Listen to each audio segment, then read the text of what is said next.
So now I'm going to start the topic. The topic of my discussion today is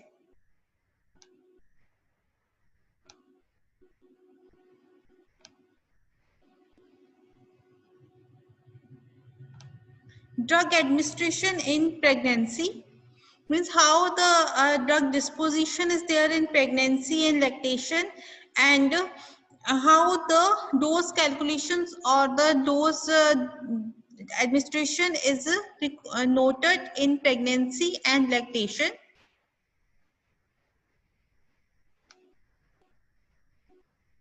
Now the first slide, it shows mother and fetus represented inseparable unit, with maternal health being an absolute prerequisite for optimal functioning of pregnancy. Now when mother and fetus, they represent the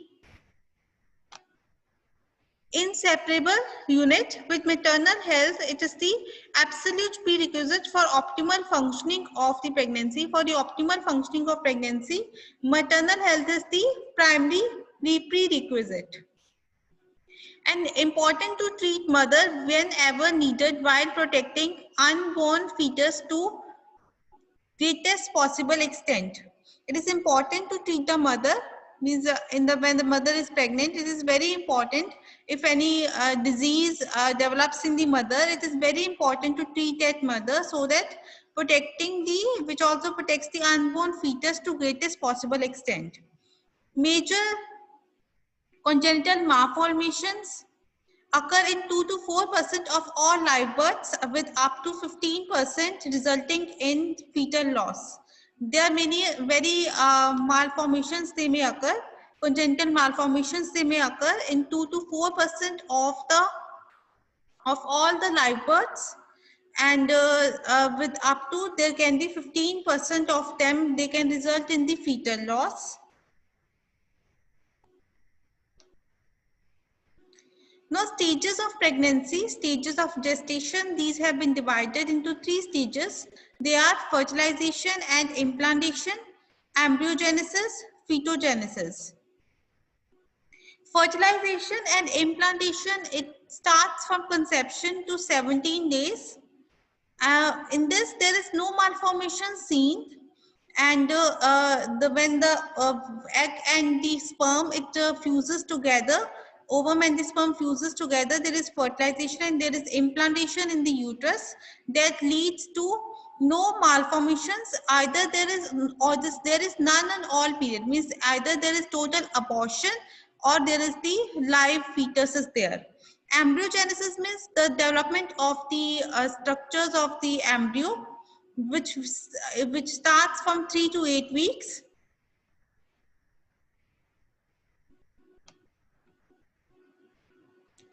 And which last from, it is mainly it is in the first trimester and the second trimester of the pregnancy. And in this period, there are major malformation scenes, major congenital malformations are seen in this period, in the embryogenesis. Most vulnerable period, many deformities are seen. Fetogenesis, the development of the fetus now, it starts from 8th week up till end, and it leads to various developmental and functional deformities can develop in this period. Now, this is the diagram showing in which the duration of the gestation, the different body parts they develop, like central nervous system, it becomes fully mature up till the full term. And heart, it matures by 8 weeks. Arms, they develop by 8 weeks. Eyes, they develop by the full term. Legs, they develop by 8 weeks. And there are major morphological abnormalities seen up till 7th week, and physiological and minor morphological abnormalities may be seen from 8th week to full term. This is how the various body structures they start developing in the embryo from the 3rd to 8th week, and afterwards how the fetus develops. Now, duration During the pregnancy, mother undergoes certain physiological changes.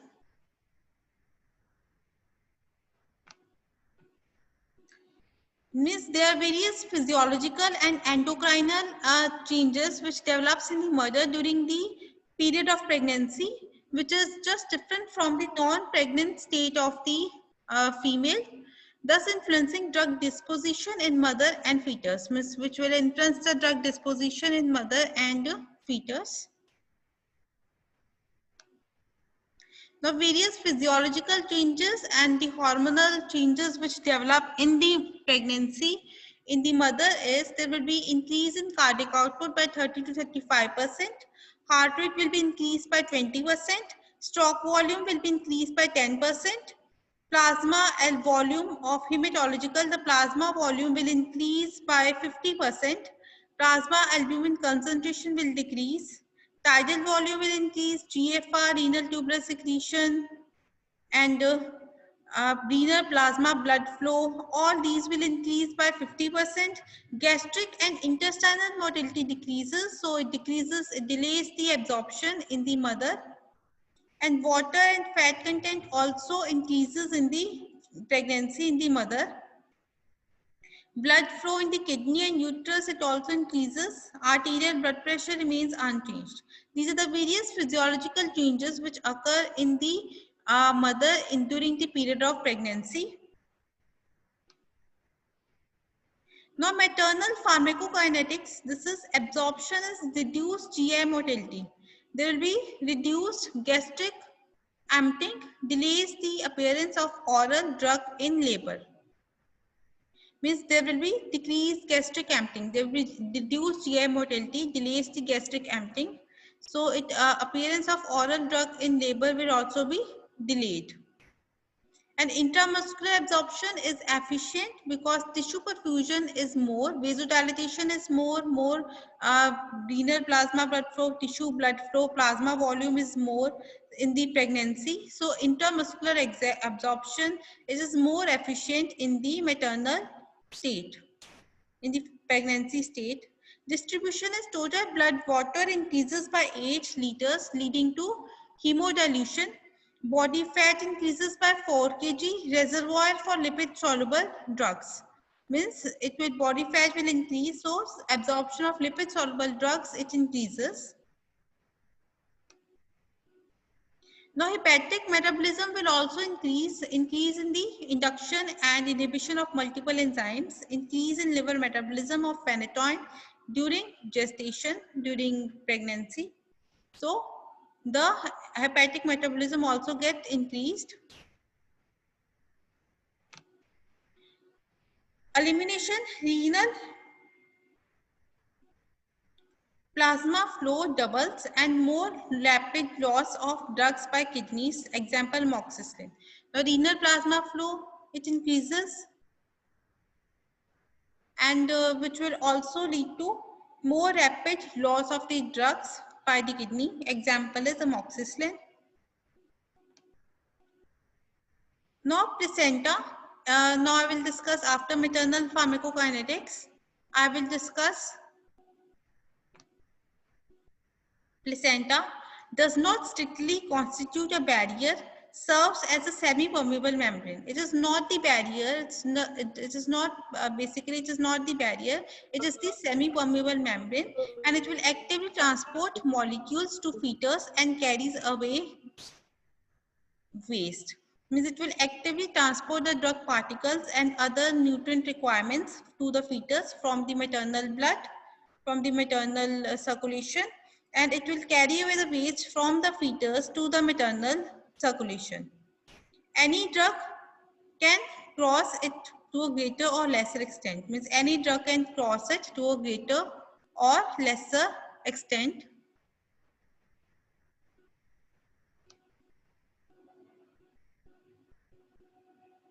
Now, placental transfer of the drugs. Drugs from the maternal blood enters the fetal blood vessel through villi by passing through placenta. Now, drugs from the maternal blood, it will enter the fetal blood vessels through villi by passing through placenta. and there is the placental transfer. It can occur by following mechanisms: by the passive diffusion, that is the drugs from the higher concentration, that is from the mother, they will be transported to the lower concentration, that is fetus, or any physicochemical properties like lipid solubility, molecular weight, ionization, they will determine the passive diffusion of the drug from the mother to the fetus. Facilitated transport prerequisites are like lipophilic, low molecular weight, non-ionized. Means this is facilitated transport. Like more lipid soluble drug will be transported more from the mother to the fetus. Low molecular weight will increase the chances of the uh, uh, transfer of the drugs from the maternal plasma to the fetus blood. Non-ionized, the non-ionized, it is a less transported from the mother to the fetus.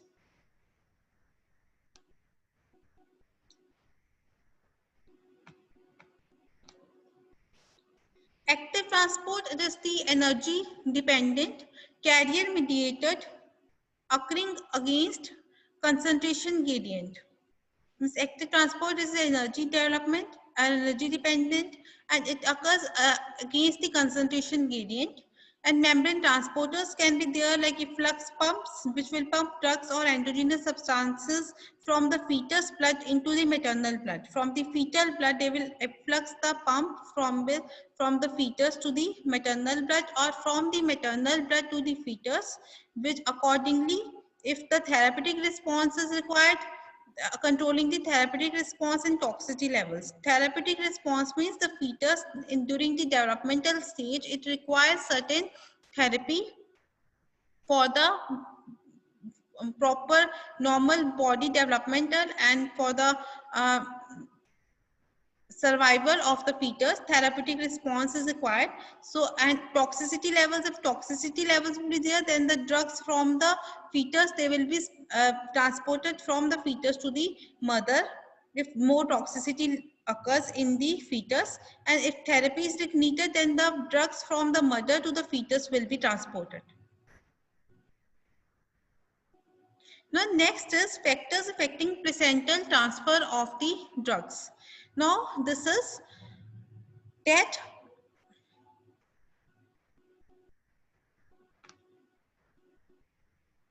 lipid solubility. These are the, on the left hand side, these are the factors which will increase the transfer of the drugs from the mother to the fetus, and right hand side is which decrease the transfer of the drugs from the mother to the fetus. Means lipid solubility, more lipid soluble drug, more transfer of the drug from the maternal plasma into the fetal plasma. Non-ionized substances, they will be again, they will be easily transported. Non-ionized substances, molecular weight less than 600 will be easily transported from the mother to the fetus.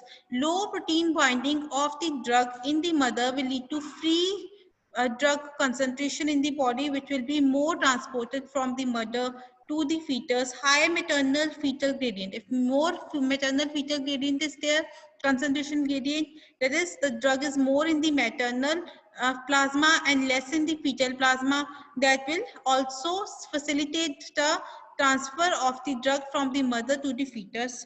Increased placental blood flow, if placental blood flow is increased, so it will also help, it is helpful in the increased transfer of the drug from the mother to the fetus.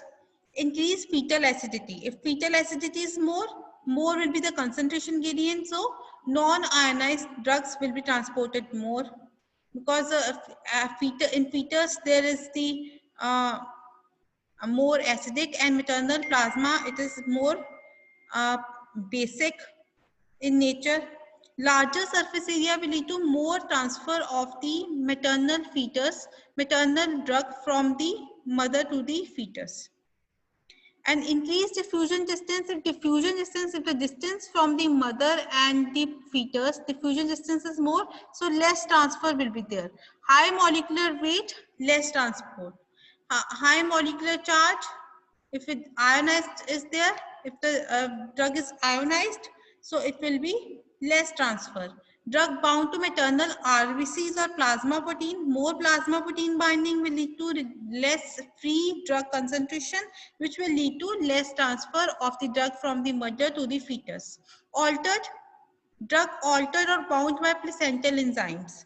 Means it is bound by placental enzymes or it is altered, that can also lead to less transfer of the drug. Decreased maternal blood flow will lead to less transfer of the blood from the mother to the fetus. Drugs highly metabolized by the mother, less active form will be there, so less transfer of the drug from the mother to the fetus. Next is influence of pH changes. pH of the fetal blood is slightly more acidic as compared to maternal blood. Now, I have already told you fetal blood is more acidic. It is pH 7.3 and maternal blood is basic in nature. So, we will see that basic drug, when it crosses the placenta, it will be ionized in the fetal blood because fetal blood is acidic and basic drug, it will get ionized. So, there is no it gets entrapped. So basic drug, it gets ionized and it gets entrapped in the fetal blood. Means there will be no outgoing of the basic drug from the fetal blood to the mother. And acidic drugs, they are non-ionized. So they will be more in the acidic drugs. These are non-ionized in the fetal blood. So these will be more, they will be shifted from fetus to the mother or they will remain in the maternal site only because these are non-ionized. So more concentration of weakly basic drugs on the fetal side and more concentration of the weakly acidic drugs on the maternal side.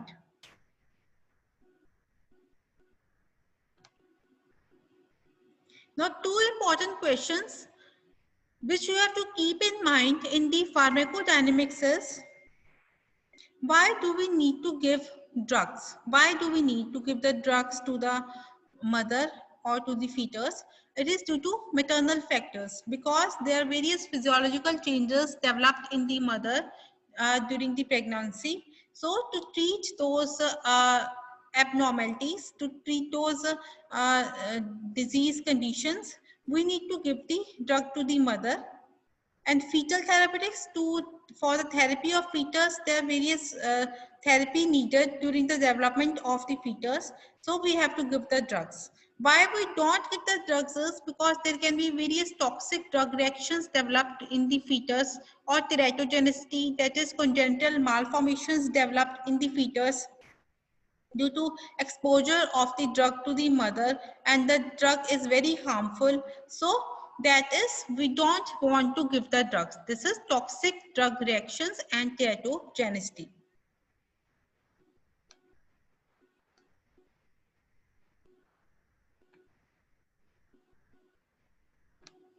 Now maternal drug actions, use of the drugs in maternal women, in pregnant women which were not required earlier due to endocrine changes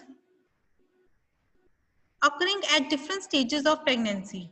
Now, use of cardiac glycosides. Now, in the pregnant woman, there can be various changes developed in the mother.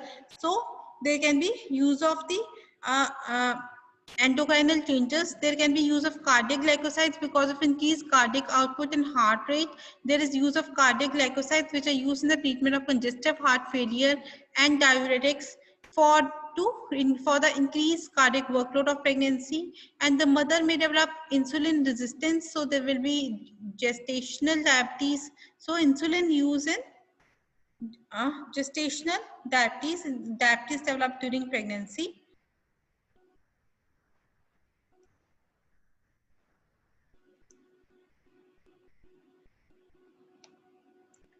Fetal therapeutics is drug administration to pregnant women with fetus as target of the drug. Use of the steroids for fetal lung maturation in case of preterm birth. Use of zidovudine means steroids for the maturation, fetal lung maturation, and zidovudine for the HIV transmission from the mother. we have to give the drugs to the fetus, because HIV transmission, this is retrovirus antiretroviral drug, it can be given to treat the HIV, and steroids can be given to treat the fetal lung maturation in preterm birth. Probable toxic reactions by the opioids, from the chronic use of opioids, there will be neonatal withdrawal syndrome, in which there will be sedation, meiosis, constipation, lacrimation, every sedation, constipation, all these symptoms will be developed in the respiratory depression may develop in the fetus. Renal damage in the fetus due to ACE inhibitors. Now, teratogen is the substance which is given to the mother, and it will lead to various congenital malformations. So, these lead to various malformations and exert its effects at. Kindly write your roll numbers on the chat list, everyone, because time is running short.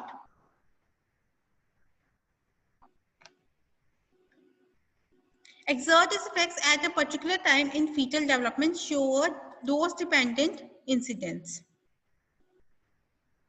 Now, these are the various basic principles of teratogenicity: time of exposure to toxin, dose dependency, species differences, various mechanisms. Now, women on phenytoin, expression of the generally control epoxide enzyme offspring with the low activity of the epoxide hydroxylase enzyme. Below activity, it will lead to fetal hydantoin syndrome, and with normal activity, it will not lead to fetal hydantoin syndrome. Genetically, there will be susceptibility in the woman. A is the safe drug, which does not have any fetal risk. This is the category of the drugs in the pregnancy. B is the drug which will show fetal risk in the animals and no risk in the humans. C is the drug which will show as risk in the animals and humans both, but benefit will be more than the risk. And D is the drug and benefit is more than the risk. A human risk is established, so this is not used in the pregnancy. And E is the drug in which the risk is more than the benefit. So it is totally banned. Acetyltretinoin, argometrin, these are banned in the pregnancy.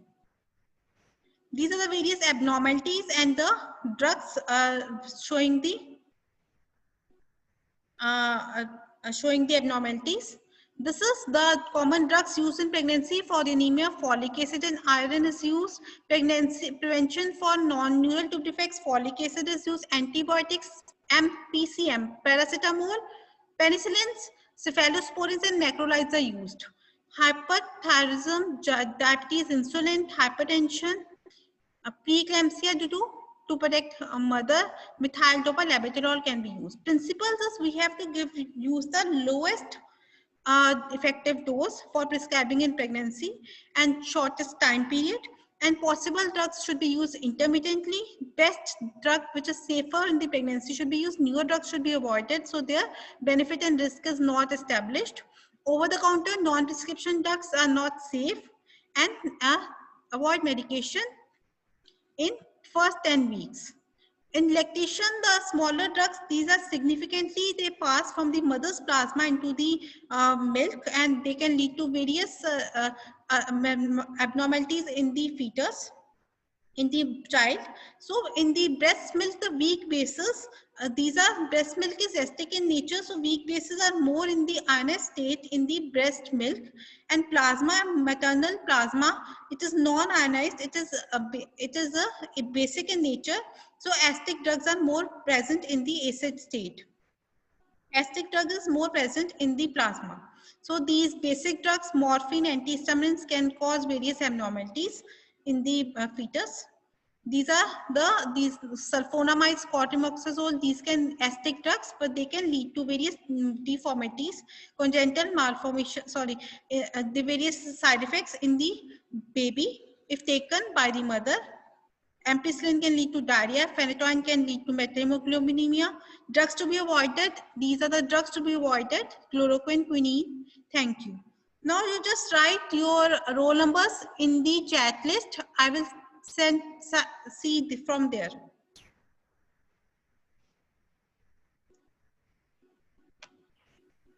Ma'am, please send the PPT in the group.